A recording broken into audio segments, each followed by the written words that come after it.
trip is called Coastal Geoecology.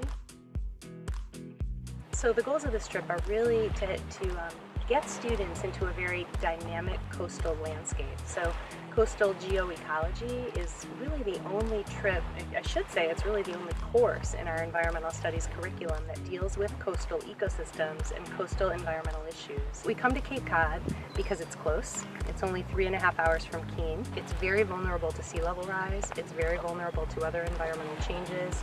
Coastal erosion rates here are quite high, and so there's this very dynamic landform and ecosystem relationship that I think is really instructive for students to learn about those processes.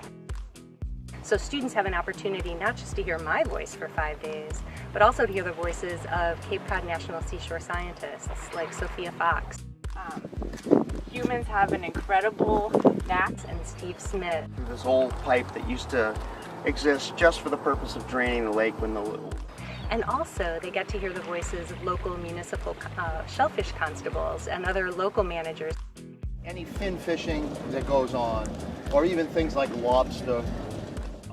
And my learning goals for students are that they really understand physical processes much better in a very dynamic landscape, in various climate scenarios, various storm scenarios, various land management scenarios, and that they're also then to understand the dominant ecological processes that result from those landforms and how those ecological processes then feed back onto those dominant landforms. And also to learn about the ecological systems that actually form and develop and change as a result of the geomorphic processes that are so dynamic in coastal systems. And so we talk about coastal systems in general using Cape Cod as a model system.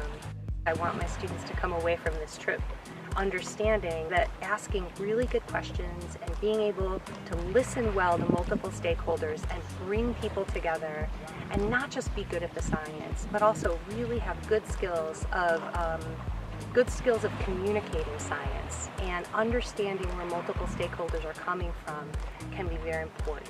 I really love having a wide diversity of students on the trip. So I have students from almost all of the concentrations in the master's program. And these are students who are focusing in specific disciplines in environmental studies, for example, conservation biology or environmental education. And so it's a really good way to highlight the interdisciplinary nature of land conservation and land management. That's what I love about teaching this trip. Every time I teach this trip, I learn something new. Sweet. The coolest part of the trip was being out in nature with a group of people that shares the same passions that I do about exploring nature. That was just wonderful. So I love that the most.